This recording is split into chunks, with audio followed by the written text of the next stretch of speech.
জুনমনিৰ অধ্যায় মানুহে পাহৰি গ'ল কিন্তু আজিও চকুলোটোকে মাতৃয়ে ইউনিফৰ্ম জোৰলৈ চাই আজি এছআই জুনমনি ৰাভাৰ দ্বিতীয় মৃত্যুবাৰ্ষিকী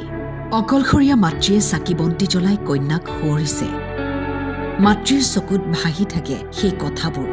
জুনমনিৰ লগত কি হৈছিল জুনমনিৰ খাকী পোছাকযোৰ সযতনে ৰাখিছে তেওঁ সাহসী কন্যাৰ কেয়াই আছিল একমাত্ৰ চিন ফটোবোৰ চাই থাকিলে এনে ভাৱ হয় তেওঁৰ যেন জুনমনি আহি এতিয়াই মাত লগাবহি মা বুলি মাতৃৰ চিন্তা কৰা কন্যা হেৰাই গ'ল কাৰোবাৰ ষড়যন্ত্ৰ ক্ষমতা নাথাকিলে যে একোৱেই নাই শক্তি থাকিলে কিমানৰ যে ভক্তি দুৰ্বল হলেই ছাটোও লগ নিদিয়ে তাকেই হয়তো উপলব্ধি কৰিছে জুনমনিৰ মাতৃয়ে জুনমনিৰ মাতৃয়ে সেই দিনটোৰ বাবে অপেক্ষা কৰিছে সঁচা কথাবোৰ এদিন ৰাইজৰ কাষলৈ আহিবনে সঁচাকৈ